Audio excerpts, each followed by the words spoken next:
السلام علیکم ورحمۃ اللہ وبرکاتہ۔ آج جو میں آپ کو واقعہ سنانے جا رہا ہوں وہ ایک اللہ والی کا واقعہ ہے، اور یہ حضرت عبداللہ بن زید، جو کہ طریقہ بہت ہی خوبصورت اور پیارا نام ہے، ان کی زندگی سے منسوخ ہے۔ حضرت عبداللہ بن زید کو احادیث اور کتابیں پڑھنے کا بہت شوق تھا۔ انہوں نے ایک دن احادیث کا اور اسلامی کتاب کا مطالعہ کر رہے تھے کہ انہوں نے وہاں پہ پڑھا کہ جس شخص کا نکاح اس دنیا میں نہیں ہو رہا، وہ آخرت میں اللہ تعالیٰ جنت میں ان کا نکاح ضرور کروائیں گے، ان کا جوڑا جو ہے وہ ضرور بنے گا۔ تو آپ نے جب یہ بات سنی تو آپ نے کہا اس دنیا میں شاید میرا نکاح نہ ہو، پر میں جنت میں جو اپنی بیوی ہے اس کو دیکھنا چاہوں گا کہ وہ کیسی ہے، وہ کیا ہے۔ تو آپ نے اللہ تعالیٰ سے دعا کرنی شروع کر دی۔ پہلے دن آپ نے دعا کی کہ اللہ تعالیٰ مجھے میری جو جنت میں زوجہ ہے اس کو دکھایا جائے۔ دعا قبول نہیں ہوئی۔ دوسرے دن پھر آپ نے دعا کی، پھر دعا قبول نہیں ہوئی۔ تیسرے دن پھر دعا کی تو اللہ تعالیٰ نے دعا قبول کر لی۔ وہ سوئے ہوئے تھے کہ ان کے خواب میں ایک عورت آئی۔ وہ عورت کالی تھی، اور جیسے حبشہ کے لوگ ہوتے ہیں، حضرت بلال حبشی کا جیسے گھرانہ تھا، جیسے اس قبیلے سے وہ تعلق رکھتی تھی، پر وہ ان کا بسیرا بصرہ میں تھا۔ تو اس عورت نے آ کے اپنا نام بتایا، میرا نام میمونہ بن ولید ہے اور میں بصرہ کی رہنے والی ہوں۔ جب اتنی بات کہی تو آپ کی آنکھ کھل گئی، وہ عورت چلی گئی اور آپ کی آنکھ کھل گئی۔ آپ نے دیکھا تہجد کا ٹائم ہے، آپ نے نفل ادا کیے، نماز فجر کا ٹائم ہوا، آپ نے فجر کی نماز پڑھی۔ فجر کی نماز پڑھنے کے بعد آپ نے اپنی سواری لی اور سیدھا بصرہ پہنچ گئے۔ جب بصرہ میں پہنچے تو وہاں پہ لوگوں نے آپ کا بہت اسرار استقبال کیا، آپ کو بہت آؤ بھگت کی، آپ کی بہت عزت کی، کیونکہ وہ طریق ہے بہت ہی خوبصورت اور بہت ہی اعلیٰ ہستی مانے جاتے تھے۔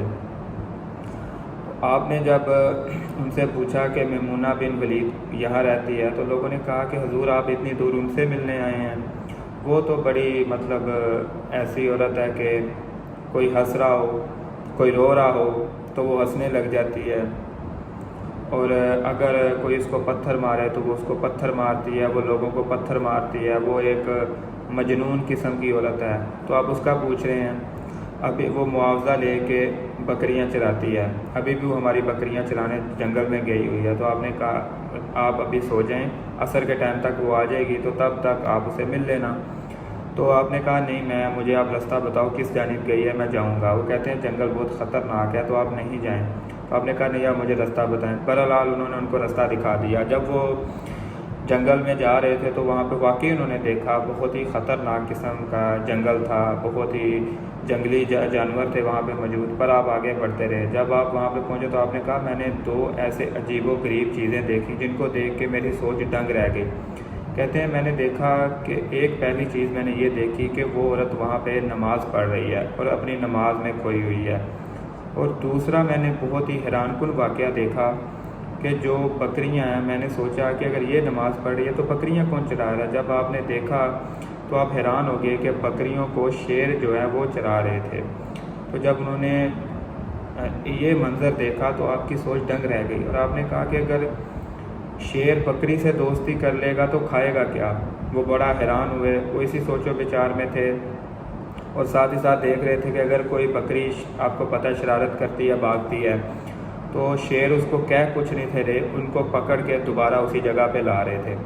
کہتے ہیں میں اپنی سوچوں میں گم تھا کہ اتنی دیر میں انہوں نے نماز اپنی مکمل کی اور کہا کہ کیسے ہو عبداللہ بن زید، دیکھ لیا مجھے۔ تو آپ کہتے ہیں میں بڑا حیران ہوا۔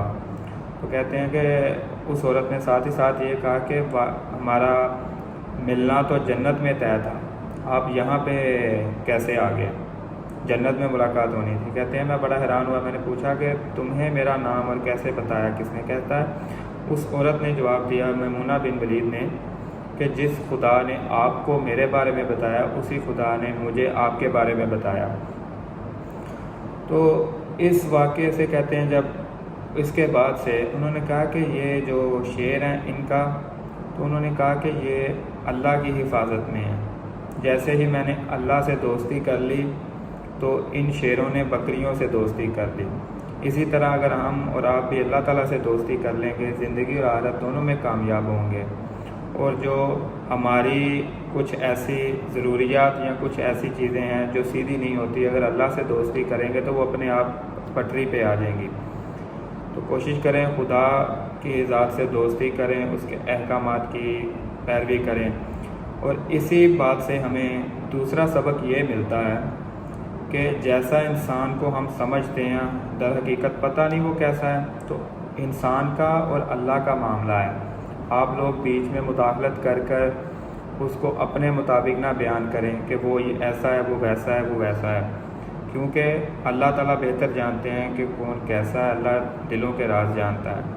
اگر انسان دلوں کے راز جاننے لگ جائے تو پھر بڑے فساد ہوں، کیونکہ انسان اپنی چھوٹی کم سوچ کا مالک ہے، اور خدا کی ذات وہ تو بہتر جانتی ہے۔ جس بارے میں ہمیں نہیں پتہ ہمیں بات نہیں کرنی چاہیے، ہمیں کسی پر بہتان نہیں لگانا چاہیے، کیونکہ اللہ تعالیٰ اس بات کے سخت خلاف ہیں کہ ہم کسی پر بہتان لگائیں۔ ہمارا اتنا علم نہیں ہے، تو اپنے کام سے کام رکھیں، اللہ اور اس کے رسول کی پیروی کریں۔ آپ نے اپنا جواب دینا ہے، نہ کہ لوگوں کا جواب دینا ہے۔